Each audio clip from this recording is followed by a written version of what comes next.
Bonjour Monsef, vous êtes mon chef Shahed, vous êtes en charge de la solidarité avec les prisonniers palestiniens au sein de l'association France-Palestine Solidarité. Pourquoi cette question, dont on entend assez peu parler d'ailleurs dans les médias, revêt à vos yeux une telle importance? Simplement parce que c'est une question centrale dans le conflit israélo-palestinien, ne serait-ce que par le nombre de prisonniers qui ont été détenus. Et là, je vais vous citer un chiffre du comité de la Croix-Rouge internationale CICR qui parle de plus de 850 000 prisonniers palestiniens et palestiniennes de tout âge qui ont été détenus et emprisonnés depuis 1967. Il y a 10 000 enfants, 15 000 femmes et plus de 20 000 détenus administratifs depuis les années 2000. Donc, ça représente quand même plus de 20% de la population palestinienne, ce qui est énorme. Mais après tout, il y a des milliers d'opposants dans les prisons de tout le Moyen-Orient et pas simplement dans les prisons israéliennes, y compris d'ailleurs des prisonniers d'opinion dans les prisons de l'autorité palestinienne et du Hamas. Donc qu'est-ce qui fait que vous prenez en charge plus particulièrement prisonniers palestiniens qui sont dans les geôles israéliennes? Tout d'abord, je suis dans l'association France-Palestine Solidarité. J'ai choisi ce combat-là parce qu'aujourd'hui, on nous parle d'Israël comme un îlot de démocratie. On nous parle d'Israël comme le pays le plus avancé dans la région. Ça me gêne un peu quand on voit qu'aujourd'hui, elle détient plus de 5200 prisonniers, dont 180 enfants mineurs, dont 38 ont moins de 16 ans. Je suis désolé, quand on est un pays démocratique, on commence déjà par respecter le droit international. Et le fait de détenir des enfants mineurs, ça viole les conventions relatives aux droits de l'enfant. Comment expliquez-vous ce phénomène extrêmement massif d'emprisonnement de Palestiniens de tout âge et des deux sexes par Israël et depuis aussi longtemps? Tout simplement parce que Israël pense que en détenant ses enfants, ses hommes, ses femmes, elle allait réussir à casser toute idée de résistance des Palestiniens. Aujourd'hui, on sait que plusieurs Palestiniens sont détenus dans des conditions très dures. Les femmes notamment, les enfants passent par des moments difficiles depuis leur arrestation. Ils sont torturés, ils sont malmenés.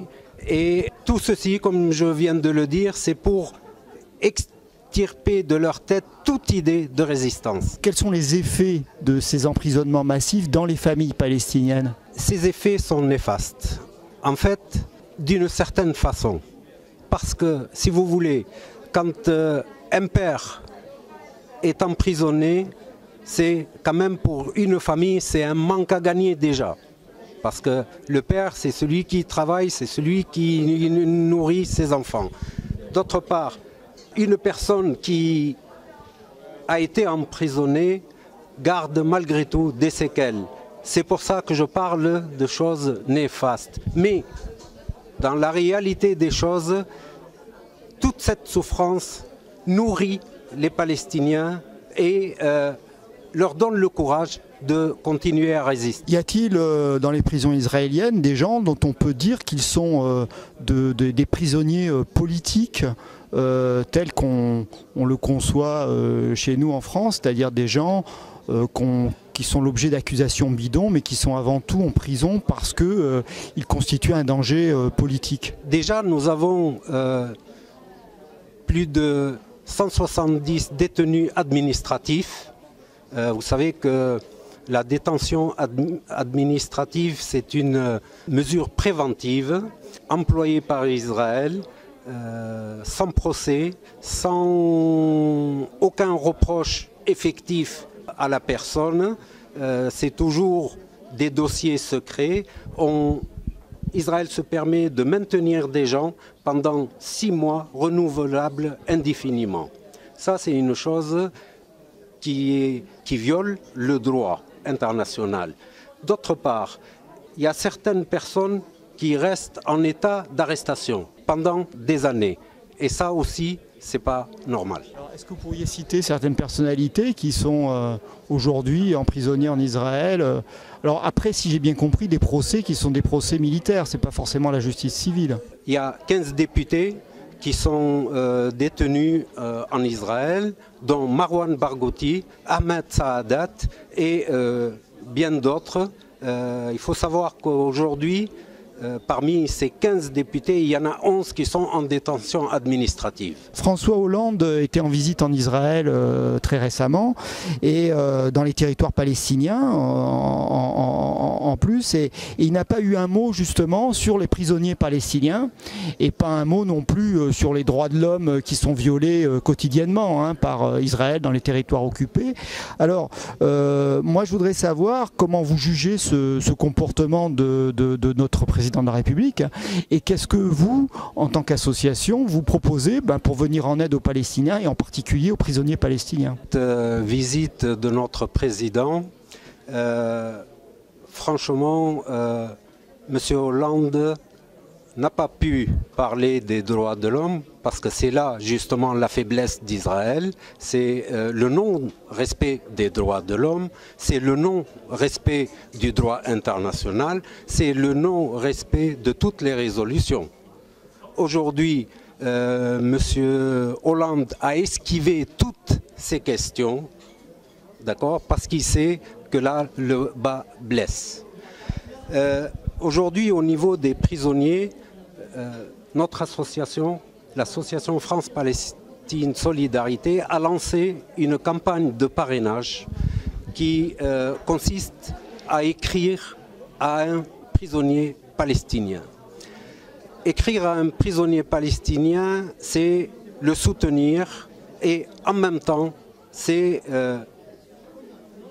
une action politique qui montre à Israël qu'il y a des gens en Europe, en France en particulier, qui connaissent la situation de ces prisonniers et qui n'hésitent pas à interpeller les élus et les députés pour leur demander d'agir envers Israël pour l'obliger à respecter justement ce droit international. Plus précisément, est-ce que vous pourriez nous dire comment ça se passe? C'est chacun qui écrit à un prisonnier? Comment on a les adresses? Comment ça fonctionne? Nous travaillons avec plusieurs ONG israéliennes et palestiniennes qui d'ailleurs publient assez souvent des listes de prisonniers ou des listes, soit des listes de prisonniers emprisonnés, soit libérés.